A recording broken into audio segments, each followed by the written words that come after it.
భానుప్రకాష్ గారికి ఒకటే నేను అడుగుతున్నాను, ఇదే వ్యాఖ్యల్ని మీ కుటుంబ సభ్యులు, మీ కుటుంబంలో ఉన్న ఆడవాళ్ళ మీద ఎవరైనా చేస్తే మీరు ఊరుకుంటారా? సామాన్య మహిళల నుంచి మాజీ మంత్రుల వరకు ప్రతి ఒక్కరిని కూడా టార్గెట్ చేసి తెలుగుదేశం పార్టీలో ఉన్న నాయకులు ట్రోల్స్ చేయడము, కామెంట్స్ చేయడము అదే పనిగా పెట్టుకుంటూ ఉండే పరిస్థితి మనం చూసాం. టీడీపీ అంటే తెలుగు దండుపాల్యం పార్టీగా ఈరోజు మారిపోయింది.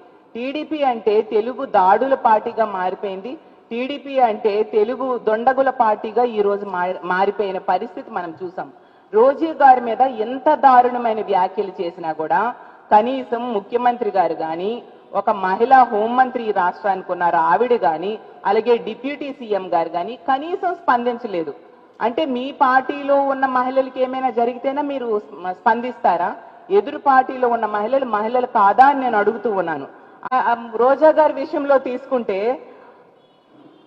తన బిడ్డల్ని, తన కూతురిని కొడుకుని కూడా దారుణంగా ట్రోల్ చేసిన పరిస్థితి ఈ ఐటీడీపీ వాళ్ళు ఉండడం మనందరము చూసాము. అలాగే తీసుకుంటే అసెంబ్లీలో ఆవిడికి గతంలో ఏడాది పాటు సస్పెండ్ చేసిన పరిస్థితి కూడా మనం చూసాము. ఎందుకు సస్పెండ్ చేశారు?